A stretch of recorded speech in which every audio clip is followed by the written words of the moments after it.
బంజారాహిల్స్ పెద్దమ్మ గుడి తెలంగాణ రాష్ట్రంలో కాంగ్రెస్ పార్టీ అధికారంలోకి వచ్చిన తర్వాత పూర్తిగా అన్ని ప్రాంతాలలో దేవాలయాల మీద దాడులు విపరీతంగా పెరిగినాయి. ఒక దేవాలయం మీద దాడి మర్చిపోకముందే ఇంకో దేవాలయం మీద దాడి జరుగుతూ ఉన్నది. ఎవరికి అడ్డురాని ప్రజలందరూ ఆరాధ్య దైవంగా భావించి ప్రతి సంవత్సరం బోనాల పండుగ నిర్వహించుకునేటువంటి బంజారాహిల్స్ పెద్దమ్మ గుడిని కూల్చాల్సిన అవసరం ఏమొచ్చింది? కాదు, ప్రభుత్వానికి అధికారులకు భయం లేదు. భయం చూపడతాం మేము కూడా. ప్రభుత్వానికి హిందూ దేవాలయాన్ని కూలిస్తే ఏ విధంగా పరిణామాలు ఉత్పన్నమవుతాయో ఇలా బంజారాహిల్స్ పెద్దమ్మ గుడి కూలట్టిరు కదా. ఇలా హిందూ సమాజం అంతా ఒకటైంది. వేలాది మంది యువకులు ఇలా బంజారాహిల్స్ పెద్దమ్మ గుడి కోసం ఉద్యమం చేయడానికి సిద్ధంగా ఉన్నారు. ఇవాళ ప్రభుత్వం సమాధానం చెప్పాలి. ఎవరైతే గుడిని కూల్చారో ఫస్ట్ అధికారి సస్పెండ్ చేయండి. ఫస్ట్ ఆ అధికారిని సస్పెండ్ చేస్తేనే మేము ఆలోచిస్తాం. అరే ఇదే ఇంకా వేరే మతాలకు సంబంధించి కూర్చో దమ్ము మీకుందా? రోడ్డుకు అడ్డంగా ఈ తెలంగాణ రాష్ట్రంలో ఎన్ని దేవాలయాలు ఉన్నాయి, ఎన్ని మసీదులు ఉన్నాయి, ఎన్ని చర్చిలు ఉన్నాయి? మేము ఇతర మతస్థులు కూర్చోమని అంటలేము. అరే హిందూ దేవాలయాలే ప్రాణం కోసం ఎందుకు కూర్చున్నారు? ఇవాళ ఓలికి బోనాల పండుగను పవిత్రంగా జరుపుకుంటున్నారు. భాగ్యనగరం తర్వాత పండుగ వాతావరణం ఉంది. ఈ పరిస్థితిలో కావాలని కుట్రలు చేసి వాళ్ళ పెద్దమ్మ గుడిని కూల్చడము ఇది ఎంతవరకు కరెక్ట్? అంటే జూబ్లీస్ ఎలక్షన్స్ ఉన్నాయి. ఇప్పటికే కాంగ్రెస్ వాళ్ళు అంటున్నారు అలా ముస్లింస్ 22% ఉన్నారు, 30% ఉన్నారు. కాబట్టి వాళ్ళ ఓట్లు రావాలంటే పెద్దమ్మ గుడిని కూల్చాలి. మీరు గుర్తుంచుకోండి బిడ్డ, జూబ్లీస్ లో హిందువులందరూ ఓటు బ్యాంక్ మారుతారు. నేను రాష్ట్ర ముఖ్యమంత్రి గారికి చెప్తున్నాను, మీరు 20% ముస్లిం ఓటు బ్యాంక్ కోసం మీరు ప్రయత్నం చేస్తున్నారు. ఆ కుట్రలో భాగమే, రాష్ట్ర ప్రభుత్వ కుట్రలో భాగమే ఇలా బంజారాహిల్స్ పెద్దమ్మ గుడిని కూల్చిరు. వాళ్ళ కేవలం జూబ్లీస్ లో ఒక వర్గం ఓట్ల కోసం, ఆ వర్గం ఓట్ల ద్వారా గెలవడానికే వాళ్ళ పెద్దమ్మ గుడి కూల్చారు. ఎంత ధైర్యం ఉండాలి మీకు, ఎంత దమ్ము ఉండాలి మీకు పెద్దమ్మ కూల్చడానికి? ఎస్, మేం చేస్తాం. ఇవాళ 80% ఉన్న హిందువుల ఓటు బ్యాంక్ మారుస్తాం మేము. ఈ పెద్దమ్మ గుడి సాక్షి చెప్తున్నాం మేము. 80% ఉన్న హిందువుల ఓటు బ్యాంక్ మారుస్తాం. కాంగ్రెస్ పార్టీ పెద్దమ్మ గుడికి కూల్స్తే ఏ విధంగా గుణపాఠం హిందూ సమాజం చెప్తుందో ఇవాళ చూపడానికి హిందూ సమాజం సిద్ధంగా ఉంది. ఖబర్దార్, నేను రాష్ట్ర ప్రభుత్వం డిమాండ్ హెచ్చరిస్తున్నాను. నేను ఇది మంచి పద్ధతి కాదు. రాష్ట్ర ముఖ్యమంత్రి క్షమాపణ చెప్పాలి. దీని మీద సంబంధిత అధికారులను వెంటనే సస్పెండ్ చేయాలి. ఇది జరగకుండా మాత్రం మిమ్మల్ని క్షమించము. అందుకే ఇవాళ చెప్తున్నారు బీసీ రిజర్వేషన్ చెప్తున్నారు. ఇవాళ నేను అంటున్నా బీసీ కామారెడ్డిలో వీళ్ళు ప్రకటించింది బీసీ డిక్లరేషన్. వాళ్ళ జరుగుతున్నది ఏంది? బీసీలకు 5% మాత్రమే ఇచ్చారు, ముస్లింలకు 10% ఇచ్చారు. బీసీలకు 5% ఇచ్చారు. అది కూడా 5% కాదన్న, అంతకుముందే 34% ఉండే స్థానిక ఎన్నికల్లో స్థానిక సంస్థల రిజర్వేషన్ 34% ఉంటే 32% చేసిరు. ఇప్పుడు మళ్ళా ఇంకా 2% తగ్గించారు. సరే, వాళ్ళు చెప్పేదాని ప్రకారము బీసీలకు ఇచ్చింది 5%, ముస్లింలకు ఇచ్చింది 10%. దీన్ని ముస్లిం డిక్లరేషన్ అంటారా, బీసీ డిక్లరేషన్ అంటారా? చెప్పండి నాకు. 5% బీసీలకు ఇచ్చి 10% ముస్లింలకు ఇస్తే దీన్ని పక్క ముస్లిం డిక్లరేషన్ అంటారు. ఇలా కాంగ్రెస్ పార్టీ కామారెడ్డి వేదికగా ఈ తెలంగాణ రాష్ట్రంలోని హిందువులను, బీసీలను దగా చేసింది, మోసం చేసింది. మీరు ఇప్పుడు ఇచ్చేది ముస్లిం డిక్లరేషన్, బీసీ డిక్లరేషన్ కాదు మీరు అమలు చేసేది.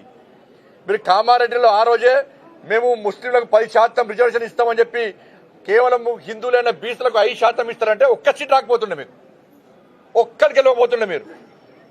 మీరు అమలు చేసేది ముస్లిం డిక్లరేషన్. బీసీల బూచి పేరుతో ముస్లింలకు న్యాయం చేస్తారు, ముస్లింలకు రిజర్వేషన్ ఇచ్చే ప్రయత్నం చేస్తారు, బీసీలకు అన్యాయం చేస్తారు. సిగ్గు లేకుండా కొన్ని బీసీ సంఘాలు వాళ్ళు ఏ ప్రభుత్వం ఉంటే ప్రభుత్వం కొమ్ము కాస్తారు. ఏ ప్రభుత్వం ఉంటే సిగ్గుండాలి వాళ్ళకి కొంచెం అన్నా. బీసీలకు అన్యాయం చేస్తుంది. ఆలోచించండి, మీకు గుండె చేసుకొని దీన్ని ముస్లిం డిక్లరేషన్ అంటారా, దీన్ని బీసీ డిక్లరేషన్ అంటారా? ఇచ్చేది 5%, 20% వాళ్ళని ఉండనుండే, 10% పోతే 32%, 30% 20% ఉంది.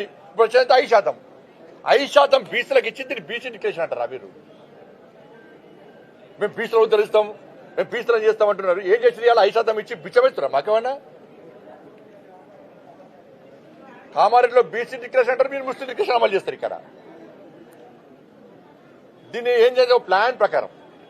ఒక ప్లాన్ ప్రకారం ఇవాళ తెలంగాణ రాష్ట్రంలో హిందువులు మెజార్టీ అయిన హిందువులను మైనార్టీగా చూపెట్టే ప్రయత్నం చేస్తున్నారు. 100% ముస్లింలకు రిజర్వేషన్ ఇచ్చి 100% ప్రతి ఒక్కరికి రిజర్వేషన్ ఇచ్చి వాళ్ళ హిందువులను మెజార్టీ అయిన హిందువులను మైనార్టీగా చూపెట్టడానికి కుట్రలో భాగమే కాంగ్రెస్ పార్టీ ఆలోచన.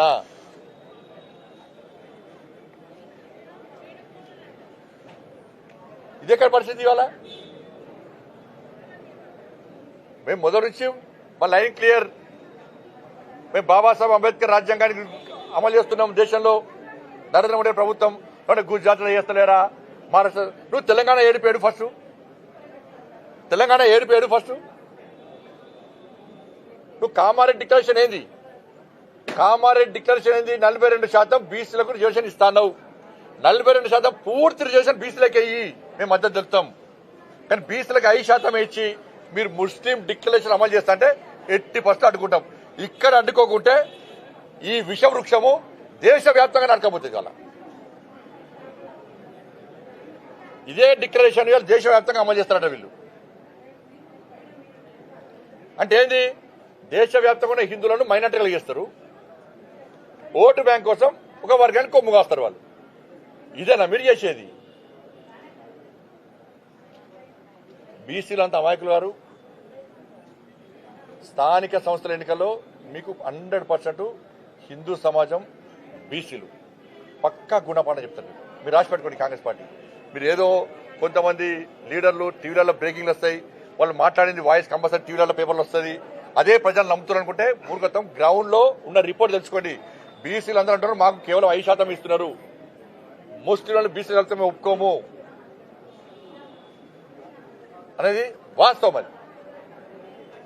అది రాహుల్ గాంధీ గారు అంటున్నారు హిందూ ఇది దేశవ్యాప్తంగా 50% ఉన్న రిజర్వేషన్ కోటలను గేట్లను తొలగించాట రిజర్వ్ అమలు చేస్తారు. అంటే హిందూ ధర్మాన్ని అంటే హిందూ సమాజాన్ని దాని సంగతి చూస్తారండి. నిన్న పేపర్ చూసి నిన్న మీ తాతతో కాలే, మీ నాయనమ్మతో కాలే, మీ నాయనతో కాలే, నీతో అవుతుందా? హిందూ ధర్మాన్ని హేళన చేస్తే, చీల్చే ప్రయత్నం చేస్తే ఈ దేశంలో ఏమవుతుందో అడుగుదామంటే మీ నాయన లేడా, తెలుసుకుందామంటే మీ నాన్నమ్మ లేదా, విందామంటే మీ తాత లేడా? వాళ్ళతో కాదు, నీతో అవుతుంది. ఏమవుతుంది నీతో?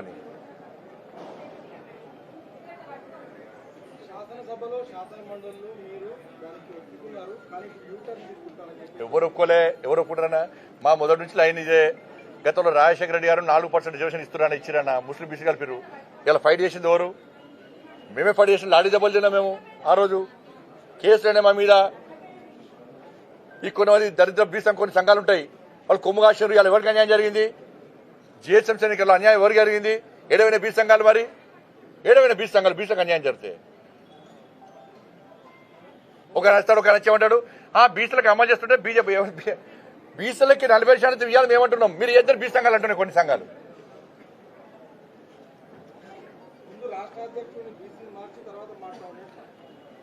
డాక్టర్ లక్ష్మణ్ గారు, అంతకుముందున్న దత్తాత్రేయ గారు కూడా బీసీఏ. అంతకుముందున్న చలపతి గారు కూడా బీసీఏ. ఉండదాముకున్న బండి సంజయ్ కూడా బీసీఏ. ఇలా మీ ప్రభుత్వం, మీ పార్టీలో ఎంతమంది బీసీలు ఉన్నారు? మా పార్టీలో ఎంతమంది బీసీలు ఉన్నారు? గతంలో ఇప్పుడు తెలంగాణ రాష్ట్రంలో మీ ప్రభుత్వంలో ఎంతమంది బీసీలు ఉన్నారు మంత్రులు? వాళ్ళు నరేంద్ర మోడీ గారి ప్రభుత్వంలో 27 మంది ఎంపీలు, బీసీ ఎంపీలు మంత్రులు, 12 మంది ఎస్సీ సామాజిక వర్గానికి సంబంధించిన ఎంపీలు మంత్రులు, 8 మంది ఎస్టీ సామాజిక వర్గానికి సంబంధించిన ఎంపీలు మంత్రులు. మా దేశ ప్రధాని బీసీ. ఆ బీసీని మోడీ కులాన్ని బీసీగా మార్చింది ఎవరు? గుర్తించింది ఎవరు? 40 సంవత్సరాల క్రితము కాంగ్రెస్ పార్టీ ప్రభుత్వమే కదా. మరి మోడీ గారు కన్వర్ట్ అంటే రాహుల్ గాంధీ గారు వాళ్ళ తాత ఏ జాతే? పార్సీ జాతికి సంబంధించిన ఫిరోజ్ ఖాన్ గాంధీ మనవాడు. వాళ్ళ తల్లి ఏ జాతి? ఇటలీకి చెందిన క్రైస్తవురాలు. మరి రాహుల్ గాంధీ గారు కన్వర్ట్ క్రిస్టియనా, కన్వర్టెడ్ ముస్లిమా, కన్వర్టెడ్ హిందువా? చెప్పాలి. మోడీ గారు పక్కా హిందూ. మీ కాంగ్రెస్ పార్టీ వాళ్ళని బీసీలో గుర్తించింది, వాళ్ళ కులాన్ని బీసీలో ఇచ్చింది, పక్కా బీసీ. నేను క్లారిటీ ఇచ్చిన. మరి రాహుల్ గాంధీ గారు కన్వర్టెడ్ క్రిస్టియనా, కన్వర్టెడ్ ముస్లిమా, లేకపోతే హిందువా? చెప్పండి. ఏ జాతికి చెందిన వ్యక్తి?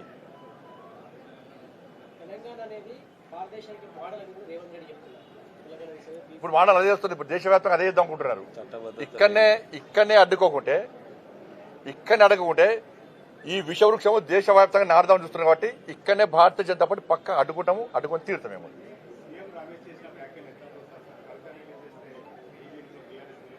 ఇది అన్న గతంలో నేను కూడా అన్నా. నేనైతే చాలా మంది పట్టించుకోలే. తర్వాత వాళ్ళ చెల్లె అయిపోయింది. చెల్లె అయిపోయింది.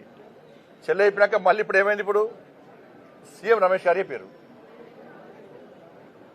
ఇవాళ బీఆర్ఎస్ కు వాళ్ళ పార్టీని నడుపుకునేటువంటి సత్తా లేదు. పార్టీని నడుపుకోలేని స్థితిలో బీఆర్ఎస్ పార్టీ ఉంది. పూర్తిగా అవినీతిలో కూరుకుపోయారు. ఇలా మేం చెప్పు కాదు, నరేంద్ర మోడీ గారు నిజామాబాద్ బహిరంగ సభలో క్లియర్గా చెప్పాడు. సీఎం రమేష్ గారు చెప్పింది వాస్తవము. అసలు ఇంకో విషయం చెప్తా మీకు. ఇవాళ కేసీఆర్ కొడుకు టికెట్ ఇవ్వలే ఫస్ట్ టైం. కేసీఆర్ కొడుకు కేసీఆర్ గారు టికెట్ ఇవ్వలే. అక్కడ సుధాకర్ గారు పోటీ చేస్తే ఇదే కేసీఆర్ కొడుకు పోయి సీఎం రమేష్ గారిని కలిసి, నాకు మొన్న పార్లమెంట్ కలిసినప్పుడు ఇప్పుడు సీఎం రమేష్ గారు చెప్తే సీఎం రమేష్ గారు వచ్చి కేసీఆర్ కలిసారు. అరే కేటీఆర్ పోటీ చేస్తాడంటే వద్దు అక్కడ గెలవడు అని చెప్పన్నారు. అక్కడ కేకే మహేందర్ గారు గెలుస్తారు, ఈయన గెలవడు అన్నారు.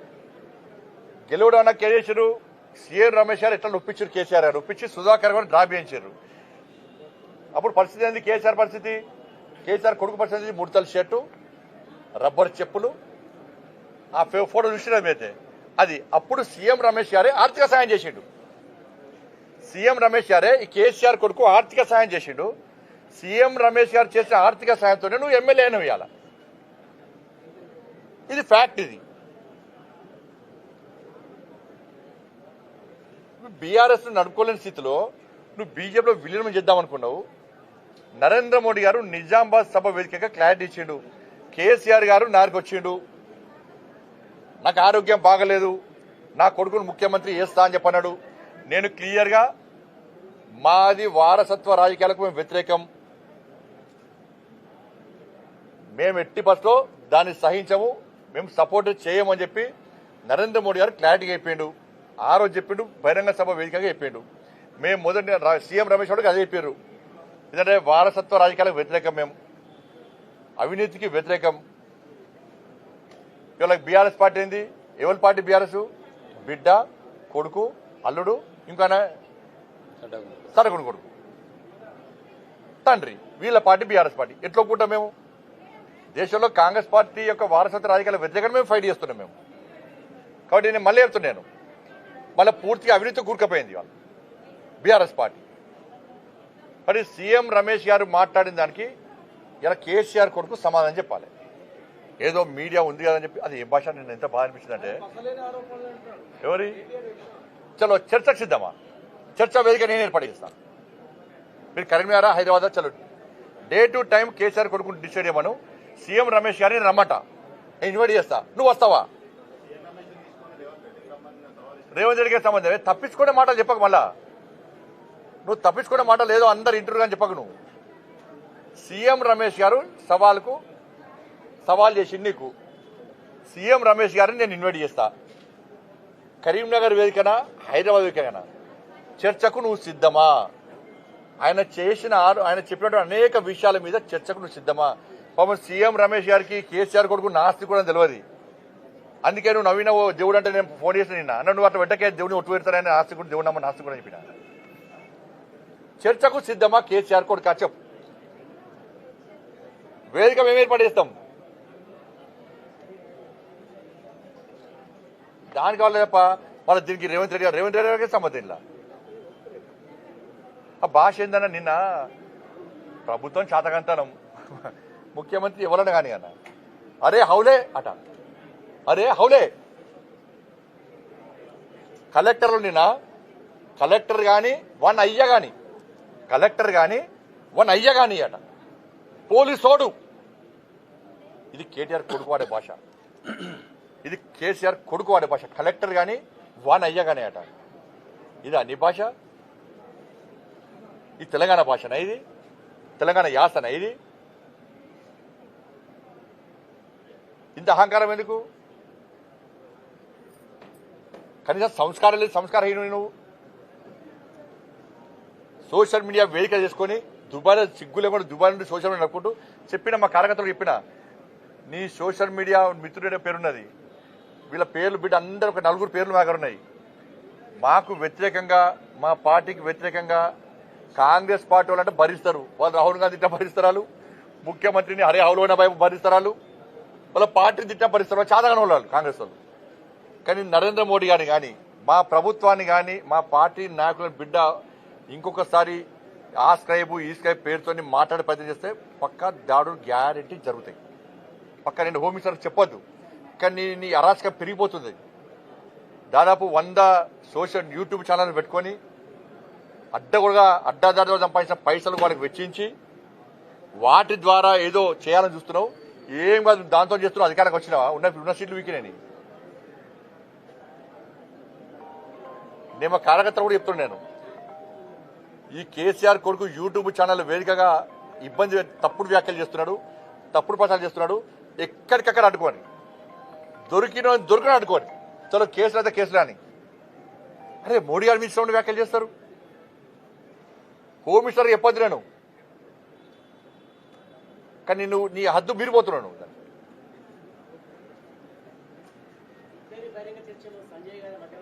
పక్కా ఉంటా, పక్కా 100% ఉంటా. కరీంనగర్ వేదిక రెడీ. నేను వేదిక ఏర్పడేస్తాను. నేను కేసీఆర్ కొడుకు చెప్తాను, పక్క చెప్తున్నా. నేను చెప్తున్నా సీఎం రమేష్ గారు రమ్మంటా. నేను సీసీ ఫుటేజ్తో సహా 10 సంవత్సరాల నుంచి కాంట్రాక్టులతో సహా నువ్వు చంపిన కమిషన్లతో సహా నువ్వు పాల్పడ్డ అవినీతితో సహా అన్ని తీసుకొని ఆయన వస్తానని రెడీ ఉన్నాడు. నువ్వు ఎప్పుడొస్తావో టైము డేట్ ఫిక్స్ అయ్యి నువ్వు మళ్ళీ దీన్ని తప్పించి ప్రజల దృష్టి మళ్లించడానికి మీడియా అటెన్షన్ డైవర్ట్ చేయడానికి నువ్వు మళ్ళీ వేరే పెడితే నేను పబ్లిక్ క్షమించాను. మెయిన్ డేట్ అయితే రాడు కదా ఆయన. ఏ డేట్ అంటే ఆ డేట్ రెడీ. నేను సీఎం రమేష్ గారు రమ్మని బాధ్యత నాది. పక్క నేనే బాధ్యత తీసుకుంటా. పక్క 100%.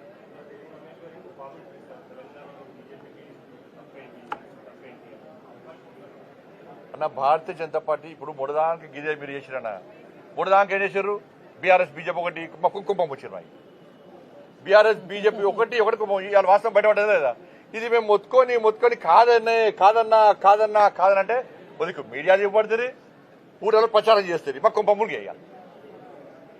ఇంకా దరిద్ర పాడుతో మేము పెట్టుకుంటామంటే కూడా వినపోతుంది మీరు. ఇలా వాస్తవాలు బయటపడ్డాయా లేదా? ఇప్పుడు మళ్ళీ మన కొత్త దుకాణం పడుతుంది, మళ్ళీ టీడీ పని పడుతుంది. మళ్ళీ మేము తెలంగాణ రాష్ట్రంలో మేము అహంకారంతో చెప్తలేము. తెలంగాణ రాష్ట్రంలో భారతీయ జనతా పార్టీ స్వతగా పోటీ చేస్తుంది. నరేంద్ర మోడీ గారి చరిష్మా, నరేంద్ర మోడీ గారు తెలంగాణ రాష్ట్రంలో అమలు చేస్తున్న సంక్షేమ పథకాలు అభివృద్ధి ఇవాళ బీఆర్ఎస్ పార్టీకి వ్యతిరేకంగా ఏ విధంగా నిర్ణయించుకున్నారో అతి తక్కువ సమయంలో కాంగ్రెస్ పార్టీ ప్రజా వ్యతిరేకత చూరగొన్నది. కాబట్టి ప్రజల లోపల చర్చ జరుగుతున్నది ఆల్రెడీ. ఏమనంటే ఒక్కసారి భారతీయ జనతా పార్టీకి అవకాశం ఇవ్వాలి. అందరికీ ఇచ్చాం అధికారం, బీజేపీకి ఇద్దాం అవకాశం. అందరికీ ఇచ్చాం అధికారం, బీజేపీకి ఇద్దాం అవకాశం అనేటువంటి ఆలోచనతో ప్రజలు ఉన్నారు. కాబట్టి తప్పకుండా మేము ఈ ఎన్నికల్లో గెలవబోతున్నాం. స్థానిక సంస్థల ఎన్నికల్లో కూడా మేము గెలవబోతున్నాం.